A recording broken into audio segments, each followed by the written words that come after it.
Gyökeres always had this plan not to show up to training, so this is not something that Sporting understood today. They already knew days ago, more than 1 week ago, from Gyökeres directly to the president. He said, I'm not coming for training, I only want to go to Arsenal. And Gyökeres maintains his position. But why this position is so tense? Because Gyökeres feels betrayed. Gyökeres feels that there was a pact for the player to leave for 60 million euros plus 10 million euros in add-ons. He doesn't feel that that pact is being respected. Arsenal offered 65 and not 60, so even more than what was expected, and Sporting didn't accept because they want more than 65 fixed. They want at least 70. So this is the point. There is still a tense situation, but Arsenal keep working on the deal. All parties want to win their own war in this story, but for sure Viktor Gyökeres maintains his point. He wants to go to Arsenal. He has an agreement with Arsenal on 5-year contract. And so he's not planning to stay at Sporting this summer or for the next 3 years. This is the position of Gyökeres. Sporting maintain their position in public and in private, but Arsenal, behind the scenes, keep working on the Gyökeres deal. So now, guys, you understand that the situation is quite tense, but Arsenal are still working on it. So deal on for Gyökeres between a complicated, tense situation between all parties involved in the story. Some positive news. Arsenal to find a striker. Jules, tell us the latest on Gyökeres and what's going on with regards to his situation in Portugal at the moment.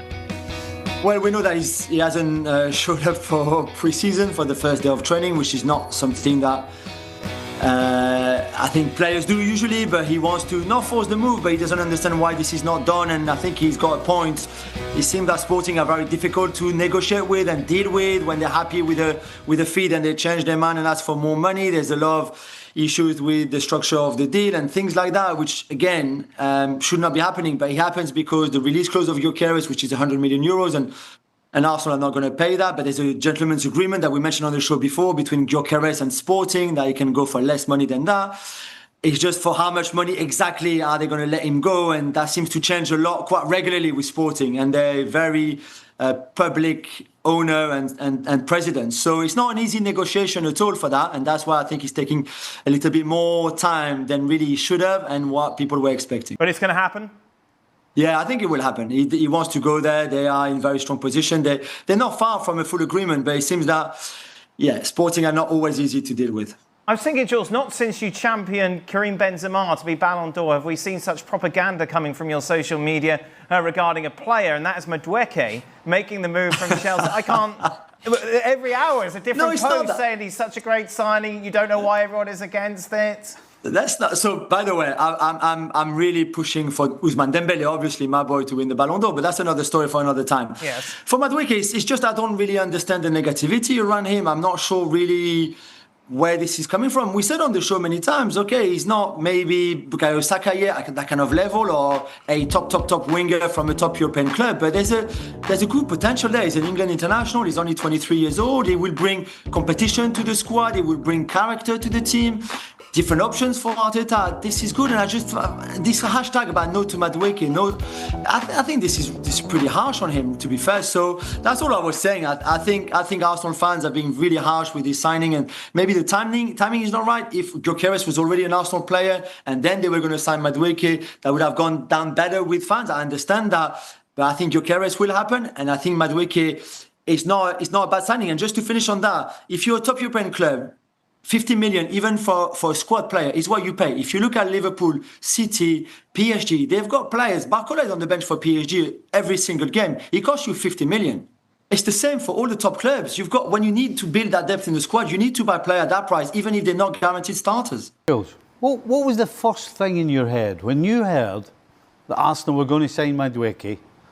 Was the first thing in your head not why are they letting him go?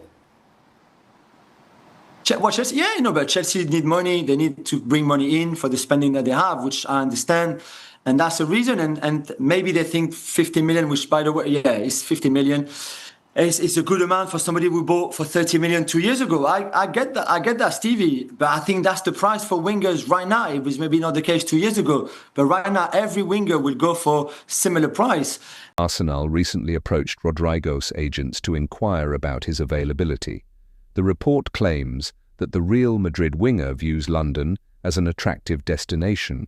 However, it said that the two Premier League clubs face tough competition for his signature. El Chiringuito reckons that Bayern Munich have sent Los Blancos an offer for Rodrygo in light of Jamal Musiala's injury and Nico Williams' decision to stay at Athletic Club. The Brazilian is reportedly reconsidering his future despite having previously been determined to fight for a place in the starting lineup. Football. London says if Rodrygo is available for a reasonable fee, Chelsea should make a bid unless anything drastic happens. He's clearly not in Xabi Alonso's plans, so a move should be fairly straightforward if Arsenal get involved and drive up the price. The Blues should pull out